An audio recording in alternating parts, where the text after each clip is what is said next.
भारत सरकार ने एक बड़ा और सख्त कदम उठाते हुए पाकिस्तानी नागरिकों को जारी किए गए अधिकांश वीजा तत्काल प्रभाव से रद्द कर दिए। इस फैसले के तहत चिकित्सा वीजा, जिसे अब तक मानवीय आधार पर जारी किया जाता रहा है, अब केवल 29 अप्रैल 2025 तक ही वैध रहेगा। स्थिति के बाद न तो पुराना वीजा मान्य होगा और न ही कोई नया चिकित्सा वीजा पाकिस्तानी नागरिकों को जारी किया जाएगा। भारत सरकार के गृह मंत्रालय की ओर से आए इस निर्देश के बाद बिहार सरकार ने तुरंत सक्रियता दिखाई। गृह विभाग बिहार सरकार ने सभी जिला पदाधिकारी, वरीय पुलिस अधीक्षक और पुलिस अधीक्षक को पत्र भेजकर इस आदेश के अनुपालन का सख्ती से पालन कराने का निर्देश जारी किया। यह आदेश राज्य के सभी जिलों में भेजा गया ताकि एक भी पाकिस्तानी नागरिक निर्धारित नियमों के बाहर वीजा सुविधा का लाभ न उठा सके। गृह मंत्रालय ने यह आदेश विदेशी अधिनियम 1946 की धारा 3(1) के तहत प्रदत्त शक्तियों का प्रयोग करते हुए जारी किया। ये कानून भारत में विदेशी नागरिकों के प्रवेश, प्रवास और बाहर भेजने से संबंधित है। इसी कानून की शक्ति के अंतर्गत भारत सरकार ने निर्णय लिया कि पाकिस्तान के नागरिकों को चिकित्सा जैसे सामान्य श्रेणी के वीजा अब नहीं दिए जाएंगे। हालांकि यह आदेश पूरी तरह से सभी प्रकार के वीजे पर लागू नहीं किया गया। सरकार ने साफ किया कि दीर्घकालिक वीजा, राजनयिक वीजा और अधिकारिक वीजा इस प्रतिबंध के दायरे में नहीं आते।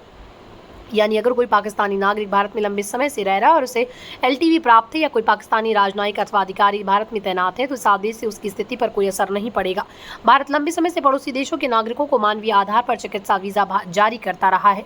पाकिस्तान के कई नागरिक भारत के अस्पतालों में बेहतर इलाज के लिए आते रहे, लेकिन हाल के वर्षों में भारत पाक संबंधों में तनाव, सीमा पर आतंकवाद और सुरक्षा को देखते हुए अब इस नीति पर पुनर्विचार किया गया। गृह मंत्रालय ने एक परिशिष्ट में वीजा की पूरी स्थिति एक तालिका के रूप में साझा की, जिसमें यह बताया गया कि किस श्रेणी का वीजा अब मान्य और कौन सा नहीं। इससे राज्य सरकार को यह निर्णय लेने में आसानी होगी कि पाकिस्तानी नागरिक का वीजा रद्द किया जाना है और किसे छूट दी गई है। बिहार सरकार ने अपने सभी जिलों को यह आदेश भेज दिया कि हर जिले में अब ऐसे पाकिस्तानी नागरिकों की पहचान की जा रही जिनके पास चिकित्सा वीजा है। इन नागरिकों को सूचित किया जा रहा है कि 29 अप्रैल के बाद उनका वीजा वैध नहीं रहेगा और उन्हें देश छोड़ना होगा। कई सुरक्षा विशेषज्ञों का मानना है कि यह फैसला भारत की आंतरिक सुरक्षा के लिहाज से बेहद अहम है। पिछले कुछ वर्षों में पाकिस्तान से आने वाले कुछ नागरिकों के संदिग्ध गतिविधियों में शामिल होने की खबरें भी सामने आई थी। भारत सरकार का ये कदम स्पष्ट करता है कि अब किसी भी रूप में राष्ट्रहित से समझौता नहीं किया जाएगा।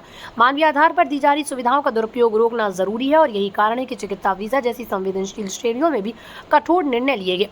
बिहार समेत सभी राज्यों में इस आदेश का प्रभावी ढंग से पालन किया जा रहा है, जिससे ये सुनिश्चित किया जा सके कि भारत की सुरक्षा और संप्रभुता से कोई खिलवाड़ ना हो। वीडियो को ज़्यादा से ज़्यादा शेयर करें, लाइक करें और चैनल को सब्सक्राइब करें ताकि हर खबर आप तक सीधे पहुंच सके।